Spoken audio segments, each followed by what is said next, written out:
વિચાર ક્રાંતિ દર્શનમાં આપનું સ્વાગત છે। આજે આપણે એક બહુ જ રસપ્રદ વિષય પર વાત કરવાના છીએ। એ છે આપણું પારિવારિક જીવન।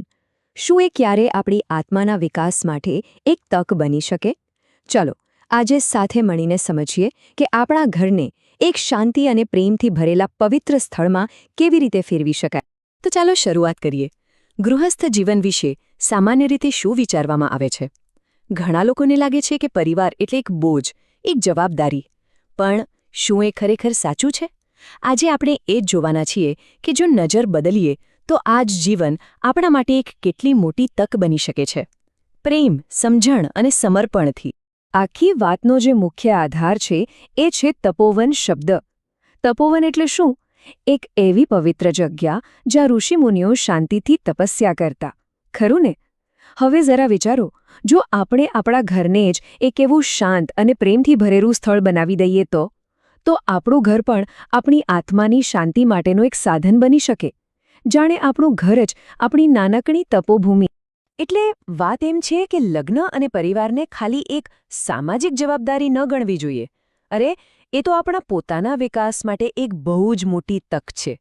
કારણ કે અહીં રહીને જ તો આપણે પ્રેમ, ધીરજ અને ક્ષમા જેવા ગુણો શીખીએ છીએ અને એક સારા માણસ બનીએ છીએ। અને આ રીતે આપણે આપણું ભવિષ્ય જાતે જ ઘડી શકીએ છીએ। પણ સવાલ એ છે કે આ બધું થાય કેવી રીતે? સુખી અને શાંતિપૂર્ણ પારિવારિક જીવનનો પાયો શું છે? ચાલો હવે એ સમજીએ કે સંબંધોને મજબૂત બનાવવા માટે ખરેખર શું જરૂરી છે।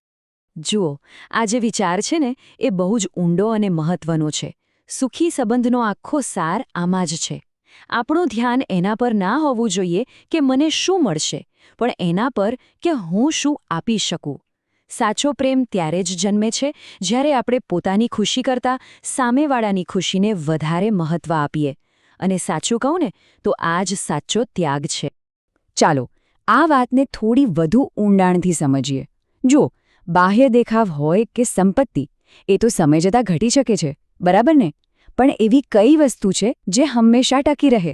એ છે વ્યક્તિનો સારો સ્વભાવ, એનું ચારિત્ર્ય, એની પ્રામાણિકતા, દયા, સમજદારી। સાચો સંબંધ આવા આંતરિક ગુણોના પાયા પર જ ટકી શકે છે। અને હા, એક મજબૂત સંબંધની ચાવી શું છે ખબર છે?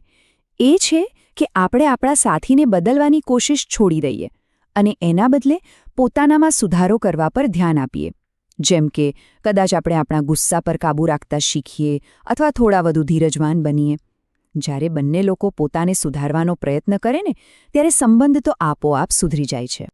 સારું, આ બધા વિચારો તો બહુ સારા છે, પણ એને રોજિંદા જીવનમાં ઉતારવા કેવી રીતે? એવી કઈ રીતો છે જેનાથી આપણું ઘર ખરેખર એક શાંતિપૂર્ણ અને સુખી જગ્યા બની શકે? ચલો હવે એ જોઈએ। પહેલી વાત તો એ કે પરિવારની જવાબદારીઓને બોજ ના સમજો, એને એક પવિત્ર કર્તવ્ય તરીકે જુઓ જેને પ્રેમથી નિભાવવાનું છે। એક ઉદાહરણ લઈએ, બાળકોનો ઉછેર। એ માત્ર એક કામ નથી, એ તો ભવિષ્યના સારા નાગરિકો તૈયાર કરવાની એક મોટી તક છે। અને આ પોતે જ એક એવી સાધના છે જે આપણને વધુ સારા માણસ બનાવે છે। તો પરિવારમાં સુમેળ કેવી રીતે લાવવો?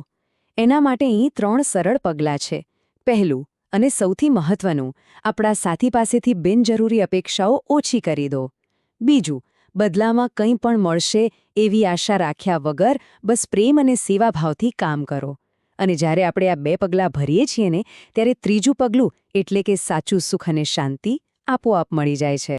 હવે આપણે આ ચર્ચાના એકદમ કેન્દ્રમાં આવીએ છીએ કે ભાઈ, પારિવારિક જીવનમાં આ બધું કરવાનું શા માટે?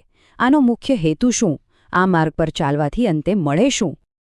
આ સવાલ બહુ જ મહત્વનો છે। શું ખરેખર એવું બની શકે કે ઘર પરિવારની બધી જવાબદારીઓ નિભાવતા પણ આપણને સાચી આંતરિક શાંતિ મળે? શું આ બધું કોઈ યોગ કે સાધના જેવું હોઈ શકે?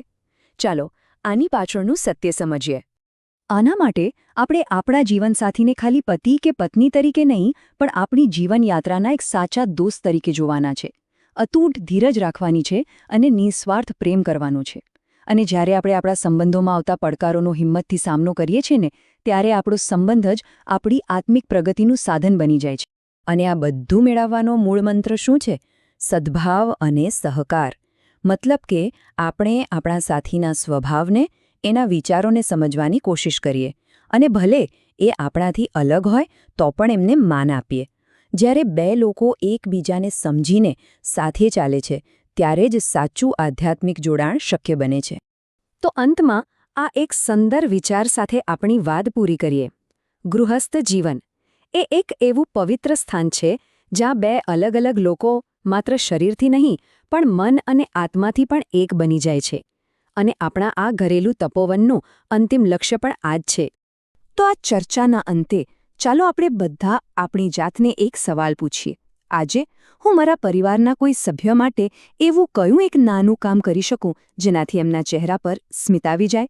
યાદ રાખજો, સાચી સાધનાની શરૂઆત આવા નાના નાના પ્રેમભર્યા કામોથી જ થાય છે.